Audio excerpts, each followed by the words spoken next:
नमस्कार विद्यार्थी मित्रांनो, डेसिमल फ्रॅक्शन या प्रकरणातील प्रॉब्लेम सेट 40 आता आपण सोडवणार आहोत. Writing half, quarter, 3/4 and 1 and a quarter in decimal form. अर्धा, पाव, पाऊण, सव्वा इत्यादीचे दशांश अपूर्णांकामध्ये लेखन कसं केलं जातं हे आपण पाहणार आहोत.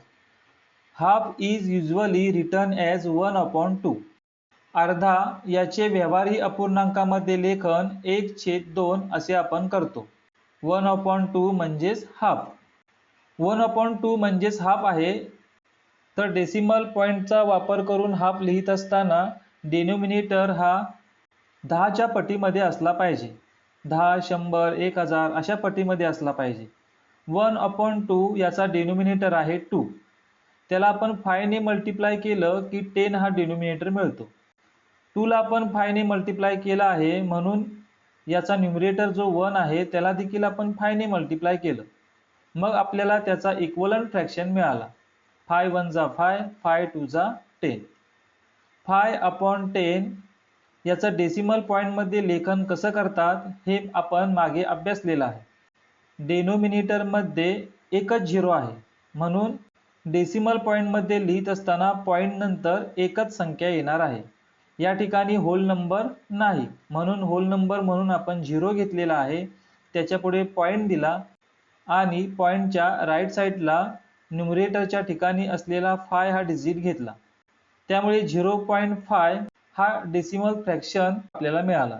0.5 म्हणजेच 1/2. 1/2 म्हणजेच हाफ. याचाच अर्थ 0.5 म्हणजेच हाफ. 0.5 म्हणजेच 0.50. या ठिकाणी 0 दिला अथवा नाही दिला तरी त्याचा अर्थ बदलत नाही. म्हणजे आपल्याला या ठिकाणी एक गोष्ट लक्षात ठेवायची आहे, हाफ म्हणजेच 1/2 किंवा हाफ म्हणजेच 0.50. Quarter is usually written as 1/4. एखाद्या वस्तूचे आपण 4 समान भाग केले आणि त्यापैकी एकच भाग घेतला तर त्याला आपण क्वार्टर म्हणजेच पाव भाग असे म्हणतो. मग हे डेसिमल फॉर्ममध्ये कसं लिहितात? 1/4. 4च्या टेबलमध्ये 10 हा नंबर येत नाही, परंतु 10च्या पटीतील पुढचा नंबर आहे 100. 100 मात्र 4च्या टेबलमध्ये येतो. 25 4 जा 100. म्हणून या ठिकाणी 4 ला 25 ने मल्टिप्लाय केला आहे. त्यामुळे न्यूमरेटरला देखील 25 ने मल्टिप्लाय केला आहे. त्यातून आपल्याला इक्वलंट फ्रॅक्शन मिळतो. 25 1 जा 25, 25 4 जा 100, 25/100. या ठिकाणी होल नंबर नाही म्हणून या ठिकाणी आपण होल नंबर म्हणून 0 घेतलेला आहे. त्याच्या पुढे डेसिमल पॉईंट दिला. डेसिमल पॉईंटच्या राईट साईडला न्यूमरेटरच्या ठिकाणी असलेले 25 हे डिजिट घेतले. 0.25 याचाच अर्थ क्वार्टर असा होतो. 1/4 याचा देखील अर्थ क्वार्टर असाच आहे. 3/4 इज युजली रिटन ॲज 3/4. एखाद्या वस्तूचे आपण 4 समान भाग केले आणि त्यापैकी 3च भाग आपण घेतले तर त्याला आपण 3/4 असं म्हणतो. आता 3/4 म्हणजेच 3/4 पाऊण भाग. पाऊण भाग हा डेसिमल फॉर्ममध्ये कसा लिहितात? तर 3/4 यापैकी डेनोमिनेटरला आपण 25 ने मल्टिप्लाय केलं की 100 हा डेनोमिनेटर आपल्याला मिळतो. आपल्याला 10, 100, 1000 अशाच प्रकारचा डेनोमिनेटर हवा आहे. या ठिकाणी डेनोमिनेटरला पण 25 ने मल्टिप्लाय केलं म्हणून न्यूमरेटरला देखील 25 ने मल्टिप्लाय केलं. त्यानंतर आपल्याला इक्वलंट फ्रॅक्शन मिळतो. 25 3 जा 75, 25 4 जा 100, 75/100.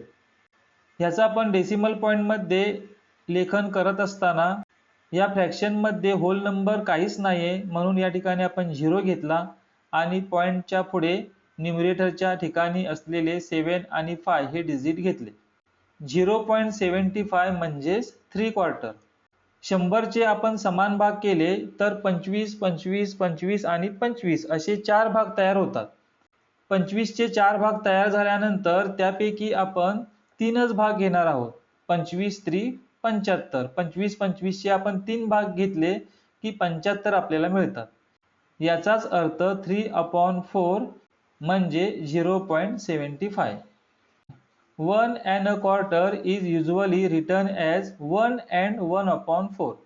या ठिकाणी 1 हा होल नंबर आहे, त्यामुळे तो पॉईंटच्या लेफ्ट साईडला आलेला आहे आणि पॉईंटच्या राईट साईडला आपण अपूर्णांक घेणार आहोत.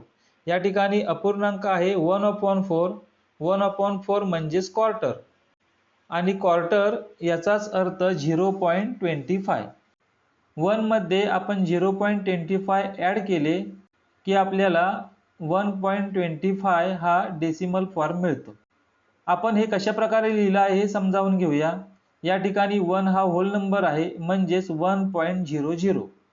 त्यानंतर 1/4. 1/4 म्हणजेच क्वार्टर याचाच अर्थ 0.25 होतो, हे आपण आताच पाहिलेलं आहे. 1 मध्ये 0.25 आपण ॲड केले की 1.25 हे आपल्याला मिळतात. 1 आणि पाव भाग म्हणजेच 1 and a quarter, त्यालाच आपण सव्वा असं देखील म्हणतो, म्हणजेच 1 and a quarter. त्याचं लेखन हे अशा प्रकारे केलं जातं. प्रॉब्लेम सेट 40 आपण पाहूया. Write the following fraction as decimal fraction. 2 and half. या ठिकाणी 2 हा होल नंबर आहे आणि त्यानंतर पुढे 1/2 म्हणजे हाफ आहे. त्याचं डेसिमल फ्रॅक्शनमध्ये लेखन करताना 2.5 किंवा 2.50 असं केलं जाईल.